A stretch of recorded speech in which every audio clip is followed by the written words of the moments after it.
జై శ్రీరామ్, అందరికీ నమస్కారం. వెల్కమ్ టు న్యూస్ సెకండా. నేను మీ కస్తూరి శ్రీధర్. ఆర్ఎస్ఎస్ ఈ బంగ్లాదేశ్ హిందువుల విషయంలో ఒక అద్భుతమైన నిర్ణయం తీసుకునింది. దాని గురించి ఇప్పుడు మీకు చెప్పబోయే ప్రయత్నం చేస్తా. నేను మళ్ళా ఇంకోసారి చెప్తున్నా, ఆర్ఎస్ఎస్ హిందువుల యొక్క గర్వం, అది మాత్రం ఎవరు మర్చిపోకూడదు. ఇంకొకటి, ఎవరైనా తెలియని వాళ్ళు కూడా చాలామంది ఉంటారు. ఇప్పటికి కూడా మన తెలుగు ప్రజల్లో ఆర్ఎస్ఎస్ అంటే ఏంటో తెలియని వాళ్ళు చాలామంది ఉన్నారు. ప్రతి ఒక్కరికి ఆర్ఎస్ఎస్ అంటే ఏంటో తెలియాలా. వాళ్ళు చేసే సేవ కానీ, లేకపోతే వాళ్ళు చేసే ధార్మిక కార్యక్రమాలు కానీ, వాళ్ళు దేశం కోసం జీవించే విధానం కానీ ప్రతి ఒక్కటి కూడా తెలియాలా, తెలుసుకోవాలా. అది ఒక హిందువుగా అది మన కర్తవ్యం అనుకోండి. ఇంకా ఇంతకు మించి నేను ఇంకేమైతే చెప్పలేను. ప్రస్తుతం బంగ్లాదేశ్లో రాక్షస మూకలైతే స్వైర విహారం చేస్తున్న సంగతి మనకందరికీ తెలిసిందే. వీళ్లను రాక్షస మూకలు అంటే రాక్షసులు కూడా నిజంగా ఫీల్ అవుతారు. అంతకంటే ఇంకా టూ మచ్ చేస్తున్నారు వీళ్ళు. అందుకే వీళ్లను జిహాదీలు అనడం కరెక్ట్. అంటే రాక్షసులను మించిన వాళ్ళు ఈ జిహాదీలు. దాన్ని బట్టి మీరు అర్థం చేసుకోండి. సాక్షాత్తు బంగ్లాదేశ్ ఒక దేశంగా ఏర్పడడానికి కారణమైనటువంటి మజ్బూర్ రెహమాన్ విగ్రహాలను ధ్వంసం చేస్తారంటే వీళ్ళేందో, వీళ్ళ బతుకులేందో మనం దాన్ని బట్టి అర్థం చేసుకోవచ్చు.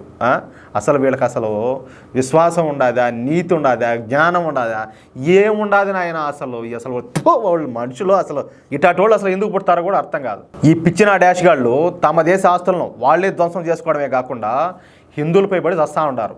హిందువులను హత్యలు చేయడం, అట్లాగే హిందూ ఆడబిడ్డలను అత్యాచారాలు చేయడం వంటి తీవ్రమైనటువంటి అఘాయిత్యాలకైతే పాల్పడుతూ ఉన్నారు. బంగ్లాదేశ్లో హిందువుల పరిస్థితి అంత ఘోరంగా ఉండాలి.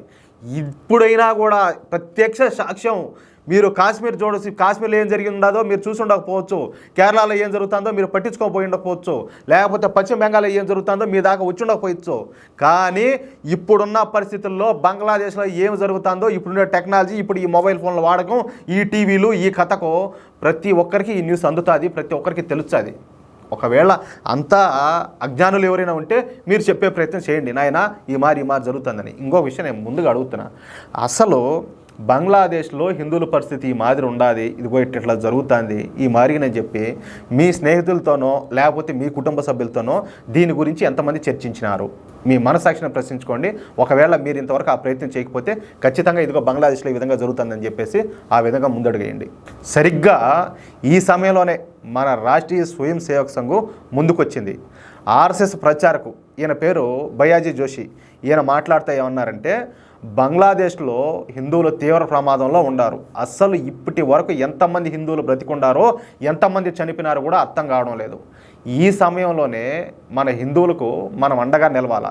ఎట్టి పరిస్థితుల్లో బంగ్లాదేశ్ హిందువులను కాపాడి తీరాల్సిందే. చూడండి, ఇది కమిట్మెంట్ అంటే మన దేశ సైన్యానికి ఎంత కమిట్మెంట్ ఉంటుందో ఆర్ఎస్ఎస్కు అంత కమిట్మెంట్ ఉంటుంది. దీన్ని బట్టి, ఈ స్టేట్మెంట్ బట్టి మనం అర్థం చేసుకోవచ్చు. ఏం చేసైనా సరే బంగ్లాదేశ్లోని హిందువులను కాపాడి తీరాల్సిందే. అందుకోసం భారత ప్రభుత్వానికి రాష్ట్రీయ స్వయం సేవక్ సంఘ్ ఎటువంటి సాయం కావాలన్నా కూడా చేయడానికి సిద్ధంగా ఉండాలి. ఇందుకోసం మేము ప్రాణత్యాగానికైనా సిద్ధంగా ఉన్నాము. చూడండి అయ్యా, దేశంలో ఆర్ఎస్ఎస్ తర్వాత ఇలాంటి సంస్థను ఏదైనా ఉంటే నాకు చూపెట్టండి. అంటే ఒక దేశ సైనికుడు తన దేశం కోసం ఎలా అయితే ప్రాణాలను సైతం అర్పించి దాని దేశాన్ని కాపాడుకోవాలనుకుంటాడో ఆ స్థాయిలో, ఆ విధంగా ఆర్ఎస్ఎస్ స్వయం సేవకులు దేశం కోసం జీవిస్తూ ఉంటారు. అలాంటి వాళ్ళు ఇంకా ఎవరైనా ఉంటే చూపించండి, చెప్పండి.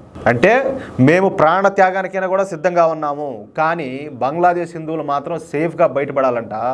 మొదటిసారి ఒక ఆర్ఎస్ఎస్ నాయకులు తీవ్ర ఆవేదన వ్యక్తం చేసినారు. అయితే బంగ్లాదేశ్ హిందువులను కాపాడడానికి కేంద్ర ప్రభుత్వం శతవిధాల ప్రయత్నం చేస్తుంది. బంగ్లాదేశ్ హిందువుల కోసం ప్రత్యేకంగా హెల్ప్ లైన్ నెంబర్లు ఏర్పాటు చేసింది. బంగ్లాదేశ్ హిందువులను భారత్కి తీసుకురావడానికి ప్రత్యేకంగా భారత ఏజెంట్లను నియమించింది. ఈ క్రమంలో మొదటి బ్యాచ్ బంగ్లాదేశ్ హిందువులు భారతదేశ సరిహద్దుల వద్దకైతే చేరుకున్నారు. అయితే ఎన్ని రోజుల పాటు ఈ రెస్క్యూ ఆపరేషన్ జరుగుతాయో దేవుడికే తెలియాల. అది పరిస్థితి. మొత్తానికైతే ఇది మనకు ఒక కనువిప్పు. ఇక్కడ ఉన్నటువంటి మెజారిటీ ప్రజలైనటువంటి హిందూ సమాజానికి ప్రతి ఒక్కరికి కూడా ఇది కనువిప్పు. మనం దేనికోసం బ్రతుకుతున్నామో, ఎందుకు బ్రతకాలో, ఎలా బ్రతకాలో చూసి నేర్చుకోవాలా, తెలుసుకోవాలా. ఇప్పటికే తెలుసుకోలేకపోతే ఇంకంతే. మీరేదో అనుకోవచ్చు, ఏది మన పిల్లలకు భవిష్యత్తుని ఇవ్వడం అంటే 10 రూపాయలు సంపాదించడం, లేకపోతే వాళ్ళు చదివించడం అనుకుంటారేమో. కన్ను మూసి తెరిచే లోపల ఒక్క రాత్రిలో మొత్తం అంతా ఉల్టా అయిపోతుంది, తలకిందలు అవుతుంది. మీరే అంటారో, మీ ఆస్తులే అంటాయో, మీ ఇండ్లే అంటాయో, లేదంటే ఆ పిల్లలు ఏడుంటారో దేవుడికి ఎరికేంగా. అర్థం చేసుకున్న వాళ్ళకి అర్థం చేసుకున్నంత. అది ఈ వీడియోపై మీ యొక్క అమూల్యమైన అభిప్రాయాలను దయచేసి ప్రతి ఒక్కరు కూడా కామెంట్ రూపంలో తెలియజేయాలని చెప్పి కోరుకుంటూ, అలాగే ఈ వీడియో నచ్చితే దయచేసి లైక్ చేయడంతో పాటు మీకు ఎంతమందికి వీలైతే అంతమందికి ఈ వీడియోని అయితే షేర్ చేయండి. షేర్ చేయకుండా ఒక్కరు కూడా ఉండొద్దు. ప్రతి ఒక్కరు కూడా ఒక హిందూగా ఇది నా బాధ్యత అనుకోండి. మేము ఇంత కష్టపడుతున్నాము, నేను చేసే పనిలో రిస్క్ ఉండదని చెప్పి నాకు తెలుసు, అయినా కూడా ధైర్యంగా వచ్చి మాట్లాడుతున్నాను. ఎందుకంటే నా దేశం కోసం, నా సనాతన ధర్మం కోసం, ఒక హిందూగా అది నా బాధ్యత. ఒక హిందూగా మీరు కూడా మీ బాధ్యత అయితే మీరు ఖచ్చితంగా నిర్వర్తించాలి. అది అలాగే ఇంతవరకు ఎవరైనా కూడా మన ఛానల్ సబ్స్క్రైబ్ చేసుకోకపోతే దయచేసి ప్రతి ఒక్కరు కూడా మన ఛానల్ సబ్స్క్రైబ్ చేసుకోండి.